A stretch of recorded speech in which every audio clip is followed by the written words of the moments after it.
Buenas, galerinha do Mocarini! Hoje nós vamos revisar tudo aquilo que foi visto desde o início do ano até agora, para poder assim dar sequência a todo o conteúdo que vem aí até o final do ano. Vamos lá?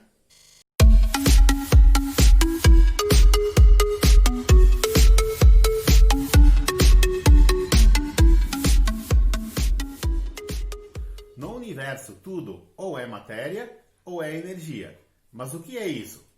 Matéria é tudo aquilo que tem massa e ocupa lugar no espaço. Energia é tudo aquilo que tem a capacidade de realizar trabalho, imprimir ou cessar o movimento e deformar objetos. Referente à matéria, então, nós temos que matéria é tudo aquilo que tem massa e ocupa lugar no espaço, tem volume. Corpo é uma porção limitada de matéria, então qualquer pedaço de matéria é um corpo. Já objeto, ele é um corpo que tem um uso específico, que foi fabricado para ter um uso específico para o ser humano. E sistema é uma porção limitada de matéria submetida a um estudo. Então, por exemplo, uma árvore, ela é um corpo. Ela é uma porção limitada de matéria. Já quando eu corto essa árvore e faço com ela uma cadeira, isso é um objeto, que ele tem um uso específico para o ser humano. Quando eu colho uma amostra de sangue e mando para o laboratório, isso é um sistema, pois é uma porção de matéria que está sendo submetida a um estudo. A matéria pode passar por alguns fenômenos que a gente chama de físicos ou químicos.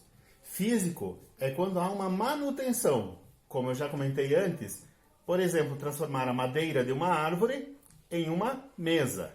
Isso é uma manutenção física que eu faço nessa matéria. Agora, o fenômeno químico é quando ocorre uma transformação dessa matéria. Por exemplo, do leite, eu transformo ele em queijo. Há uma transformação química aí dentro. Aprendeu, Mimi? Aprendeu como é que se faz? A matéria pode ser analisada também pela forma de agregação dela, ou, como a gente costuma dizer, os estados físicos da matéria, os estados de agregação da matéria. Então, as transformações seriam do sólido para líquido, do líquido para o gasoso e revertendo gasoso para líquido, líquido para sólido. E há também uma passagem que é diretamente do sólido para o gasoso e do gasoso para o sólido. Então, sólido para gasoso e gasoso para sólido, sublimação. Alguns químicos consideram que quando volta do gasoso para o sólido seria ressublimação. Mas é aceito que sublimação é passagem direta do sólido para o gasoso e do gasoso para o sólido. Do sólido para o líquido, fusão. Do líquido para o gasoso, vaporização. Voltando, quando volta do gasoso para o líquido é uma condensação.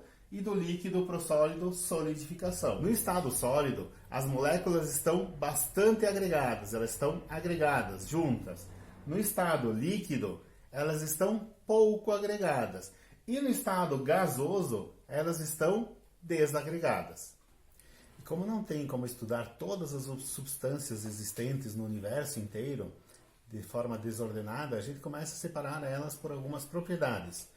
Por exemplo, gerais, que são propriedades que competem a todo tipo de matéria, e propriedades específicas, então, de cada matéria agrupada segundo algumas características. As propriedades gerais são, por exemplo, massa, que é a quantidade de matéria, o volume, que é o espaço que ela ocupa, inércia, que é a capacidade, a propriedade que os corpos têm de manter o seu estado de movimento, se estão em movimento, permanecer naquele movimento, se elas estão paradas, de permanecer parada, até que uma energia venha e transforme esse estado. Impenetrabilidade, que é o que diz que duas porções de matéria não podem ocupar o mesmo espaço ao mesmo tempo. Divisibilidade, que diz que toda matéria pode ser dividida mantendo as características até um certo nível, que é o átomo. Compressibilidade, que é sob a ação de forças externas, a matéria pode ser comprimida. Elasticidade, que é esse retorno ao normal depois que essa força para de fazer essa ação sobre a matéria. Então ela pode estender e comprimir, e quando a força acaba ela volta ao normal. Porosidade, que diz que toda matéria ela é descontínua, algumas mais, outras menos, mas sempre existem poros, existem partes descontínuas dentro da matéria. E indestrutibilidade, que é o que diz que a matéria não pode ser criada nem destruída. Ela só pode se transformar de uma em outra. As propriedades específicas, então, são para determinados grupos de substâncias ou de matéria. Podem ser separadas em organolépticas, químicas, físicas, funcionais. Organolépticas são aquelas que impressionam os nossos sentidos. Por exemplo, a visão, o sabor, o olfato, o tato. Se você pegar então a água, ela não tem gosto, não tem cheiro e não tem cor.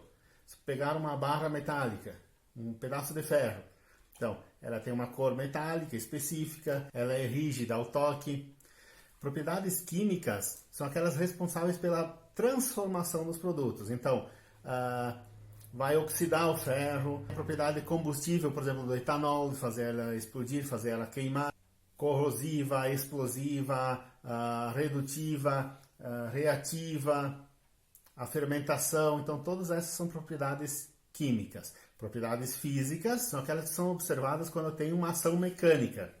Densidade, dureza, ponto de fusão, ponto de ebulição, calor específico, permeabilidade, condutibilidade, solubilidade, magnetismo, todas são propriedades físicas.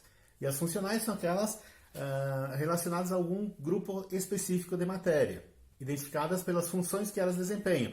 Ácidos, bases, sais, óxidos, álcool, aldeído, cetona, amina, amida, hidrocarboneto, ésteres, éteres.